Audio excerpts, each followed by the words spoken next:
ममता बनर्जी ने नहीं दिया साथ, कांग्रेस तलाश रही नया हाथ, अब सीपीएम से हो रही बात। पश्चिम बंगाल की मुख्यमंत्री ममता बनर्जी से गठबंधन की उम्मीद लगाए बैठी कांग्रेस अब आगे बढ़ती नजर आ रही है। खबर है कि पार्टी ने राज्य की 8 से ज्यादा सीटों पर उम्मीदवार तय कर लिए हैं। हालांकि इसे लेकर कांग्रेस की तरफ से आधिकारिक तौर पर कुछ नहीं कहा गया है। संभावना ये भी जताई जा रही है कि पार्टी लेफ्ट के साथ भी गठबंधन कर सकती है।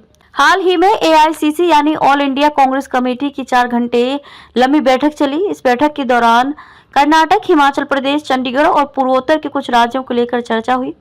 कहा जा रहा है कि इस दौरान सबसे ज्यादा दिलचस्प पश्चिम बंगाल का मुद्दा रहा, क्योंकि यहां कांग्रेस लंबे समय से राज्य में सत्तारूढ़ तृणमूल कांग्रेस के साथ गठबंधन की कोशिश कर रही है।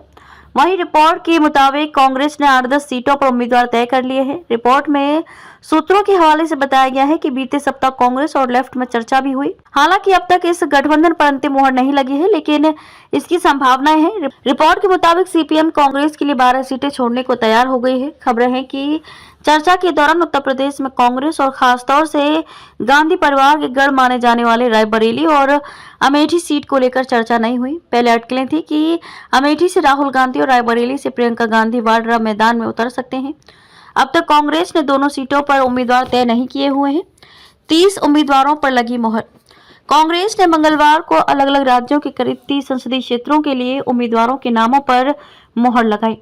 पार्टी उम्मीदवारों की तीसरी सूची जल्द जारी हो सकती है। सूत्रों का कहना है कि इस बैठक में कर्नाटक, तेलंगाना, पश्चिम बंगाल और चंडीगढ़ में संभावित उम्मीदवारों के नामों पर चर्चा की गई तथा करीब 30 नामों की मंजूरी दी गई।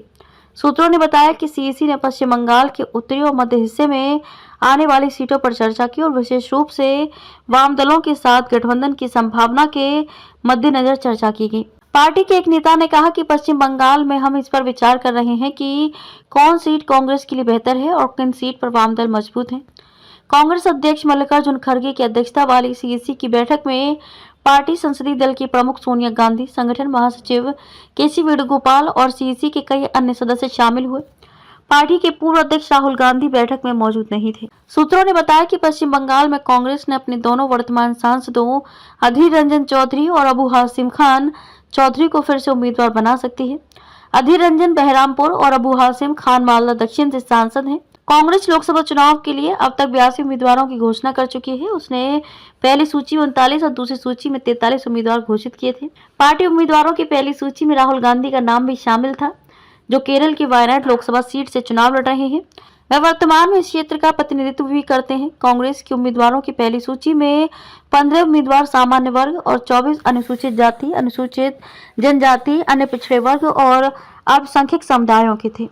कांग्रेस उम्मीदवारों की दूसरी सूची में 10 उम्मीदवार सामान्य वर्ग से, जबकि 33 प्रत्याशी अनुसूचित जाति, अनुसूचित जनजाति, अन्य पिछड़े वर्ग और अल्पसंख्यक समुदायों से थे। देश में 18वीं लोकसभा के लिए चुनाव 19 अप्रैल से शुरू होंगे। इसके बाद 6 चरणों में 26 अप्रैल, 7 मई, 13 मई, 20 मई, 25 मई और 1 जून को मतदान होगा। लोकसभा के 543 निर्वाचन क्षेत्रों में लगभग 97 करोड़ पंजीकृत मतदाता 10,50,000 मतदान केंद्रों पर अपने मताधिकार का इस्तेमाल कर सकेंगे।